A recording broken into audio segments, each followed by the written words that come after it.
Hey everyone, Rascal here. And Mama, welcome to our Paws on Netflix podcast. Today we're covering one of the newer anime movies, Pretty Guardian Sailor Moon Eternal, which is a 2-part movie event. Yes, so 3 hours of fun. Yeah. Now these movies adapt the Dead Moon Circus arc from the manga, and it's actually the entire 4th season of the Sailor Moon Crystal anime. Yes. However, these movies actually deliver some fantastic story, even without us seeing the other series. Yeah. And now that series is available on Netflix, so we can go back and watch that and then let you know what we think of that as well. Yes. And before we start, be sure to like, subscribe, and click the notification bell to get updates on future podcasts and Pause videos. Absolutely. So this was our very first exposure to watching a Sailor Moon product. Yeah. We had read the manga. Yeah. So we're finally on the last 2 volumes of this particular manga, and the books are really huge. So it's not something you just, I'm just gonna read it and it's gonna be quick. No. They're not only huge in volume in terms of the number of pages, but they're like 11 by 17. Yeah. So they're really big books. 10 volumes. So yeah, it's quite a bit of story. So we'd never seen anything Sailor Moon before. So yes, tears were flowing. We were so happy, and we were not disappointed. It is everything and more that everyone has said that it is. Right. So this ended up being a later arc in the manga. So when we actually started reading it, eventually we ended up getting to that part long after we saw the movie. So we already knew what was coming for the story. And to be fair, they really didn't change too much. They changed a few bits, but the whole story just about was kept intact when they adapted it. So for you Sailor Moon aficionados out there, let us know. In the mangas we're reading, it looks like Pluto is brown, because every place her picture is, she's a dark gray, like she's brown. Mm-hmm. But in this 2-part movie, she isn't. So is that something that was changed? Or maybe is she supposed to be some other shade, like pink or something? Right. And that's how it's depicted in the book? Let us know in the comments, because we really were kind of confused as to that. Mm-hmm. And then I do like how the movies touched on so many things that are in the manga. But in the manga, things are explained that aren't explained in the movie. So if you guys haven't read the manga, you really should. There's just so much content, so much fun, so much explanation, and there are quite a few things that were left out as well. Yeah. So to get the entire experience, we're very grateful we are now seeing it, and we've also are reading the manga. Right. So we know what things they've changed, what things they've kept. Like we said, majority of it is kept. There were a few changes, like characters being there that weren't, and a few of the humorous parts were not in the movie. Like some of the things to do with the cats, they would get kicked out of places and they just wouldn't show it. They just thought like, oh no, just leave. And it kind of took a little bit of the humor out, because I think they wanted to be more straightforward and more serious. But it's Sailor Moon. I don't think it was serious for the most part till you read the manga. So let's touch on the cats, since you brought them up first. We got Artemis, and we got Diana, and we've got Luna. Yes. And of course, as soon as we heard Artemis, you guys know what we thought. It's like, oh wait, I remember her name's Luna, not something else. Right. So that's an interesting dynamic in the books, and it's really fantastic to learn they can also take human form. Yes. And when you see them, they're not exactly what you expect, but they got them looking pretty glamorous. It's hilarious. Mm-hmm.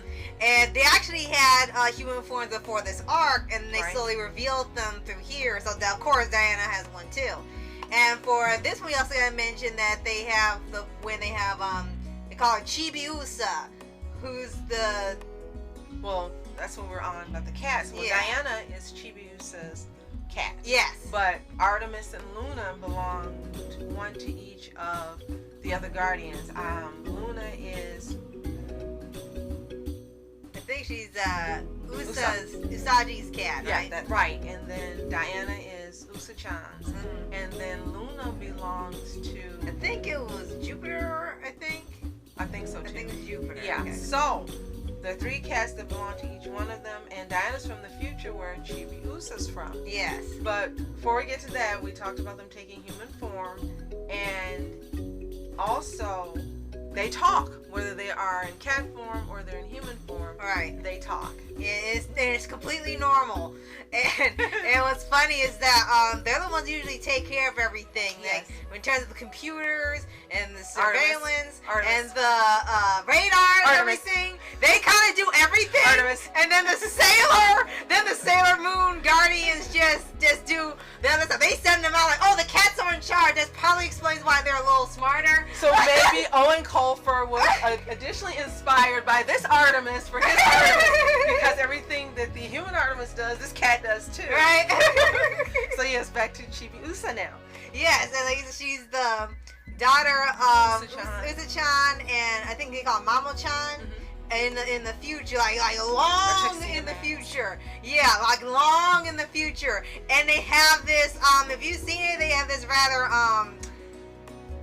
questionable character arc with Chibi Usa, and you're fully aware both the character and the viewer knows that Mamo-chan is her father in the future, but she's sent back in time long before it happens, and she ends up like, I'll just say, looking at him, and I don't care. He's my man. That's the way she behaves all the time, no matter what. Many times they tell her. And Usa-chan's like, you know that's your dad later, right? And I was like, right? And luckily that finally ends with this movie, but for a while it's kind of just incredibly questionable, like, why is this here? But they end up having this, Pegasus guy named Helios in here, which I think will just shut that down, so you don't have to worry about that anymore if you're kind of concerned about, like, why is this in here? This movie, they are careful to, well, I shouldn't say careful, it's very good that they decide to give you a little backstory in case you haven't read the manga or seen the other parts of the anime. You're not just going here blind. You know, you get a little backstory on each character throughout the movie. It's not a lot, but it's just a little, so you know who they are. Like, for example, Saturn, if you haven't seen the rest of the anime or read the manga, you don't know that she's been reincarnated, but they let you know within the structure of the movie and the story that she is. Right. And then they let you know where Saturn and Uranus and Pluto. I know. Yeah, Pluto's the third one. Yeah, she's the third one. So there's the 3 of them. Pluto's the 4th one. Oh, okay. Oh, Neptune. Thank you. Okay. How they all work into this and get together. And again, you get more backstory on that in the manga. You get more of the dynamic in the manga.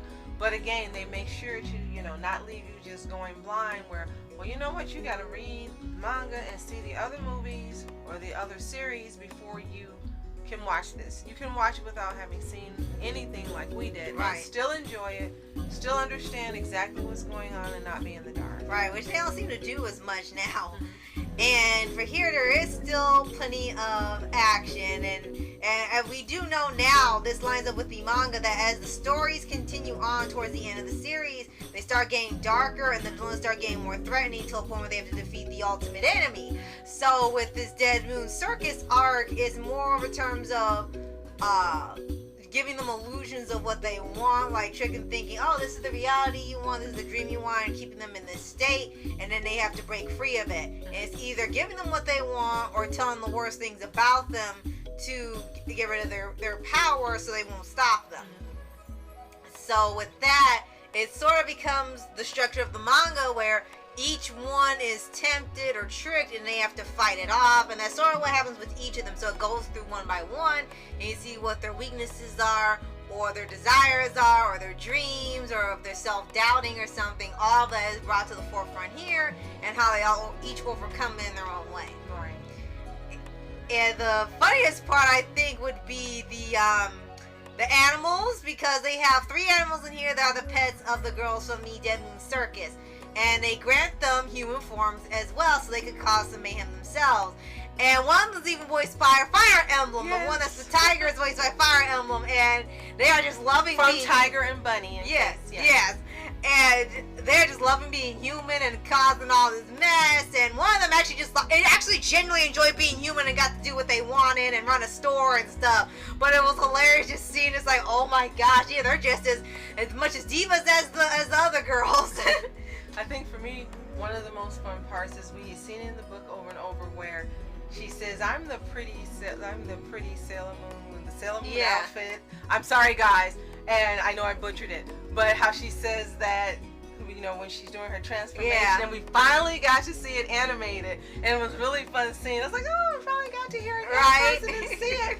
And within this, even if you haven't read the books or the manga, you get to see how this particular anime has inspired so many other animes as well as American animated shows. Right. It's like everyone has just come along and taken a piece and just been inspired beyond belief from this particular franchise. And it's amazing. You know, we saw Steven Universe, Star vs. the Forces of Evil. Yeah. I'm going to say Artemis Fowl. Right? Actually, Tiger and Bunny later. And all of the Miraculous. But just within this movie, you see where all of the people got their inspiration from. It's a wonderful anime. It's beautifully animated. The colors are beautiful. The storyline is pretty easy to keep up with, even though you may not be familiar with the franchise. If you've never seen anything Sailor Moon related, I would say this is probably a great way to do it. It's a Netflix original. And it's about 3 hours of fun. You will not even know that the time has passed. It'll be the end and you're going, oh, it's over with already, and you go to the next one. Right. And it passes the same way, just as quickly. It's really enjoyable. It flows really well. And if you have read the manga, then you get to see some things animated and just get to see the action take place, which is always really fun. Right. And then they've got a fantastic voice acting cast for this particular anime. Yeah. Lots of our favorites are in here. It's a who's list. Right. Phoenix has told us multiple times all the people in here, including Christina V from Miraculous, including Jeremy Lee. You've got so many people that we know in here, and it just makes it a joy to watch and a joy to listen to. Yes. And like you said, whether you read the manga or not, or watch the rest of the anime or not, this is just the 4th season. It's still enjoyable even as a standalone, because it ends as something like, this is it. Yeah, I'm gonna, what happened to this character? Well, you'll find out later. But it still can hold up as a continuation or as a standalone, and that's what a lot of these adaptations should be like. Whether it's a book, comic, game, whatever, it should be fine whether or not you know the source, and still be entertaining and engaging, and you can still get into it without even knowing the other things. So we've just seen so much on Sailor Moon on Twitter and Tumblr and YouTube, and have to thank Phoenix, have to thank Valley G, Curry G, have to thank quite a few people on Twitter. Lynn May, because she loves Sailor Moon. So many recommendations. Thank you for just saying you should really watch it, and Netflix giving us the opportunity to do so, and us getting the mangas and being able to read them, because we are now completely enamored and love this franchise. Yes. And now we get to catch up, hopefully, and see so many things you've already seen. So if you haven't seen these 2 movies, they are available. Again, they're Netflix exclusives. You can go and take a look. And now again, the Crystal series is available, so you can either just watch the movies and then go to the series as we're doing, or since all are available now, you can go to the series first and then conclude with the climax of the 2 movies. Right. If you are Sailor Moon fans, we know a lot of you are, let us know what you think in the comments below. Do you think Netflix did a great job of adapting this with everything, the animation, the voice acting cast, and so forth? Is this your first Sailor Moon experience like us, or are you fans and you've been fans since childhood or since the inception of the franchise? Let us know what you think in the comments below. Right. And be sure to like, subscribe, and click on notification bell to updates on future podcasts and more pause videos. Absolutely. And our review of the Crystal series, we can't wait to watch it and to share with you our experience. And we know there won't be spoilers because most of you have seen this already. Right. And thanks so much to our possum family for watching. Yes, thank you. I'm Ask Entertainment. And I'm Mom Entertainment. Have a fantastic day. Peace.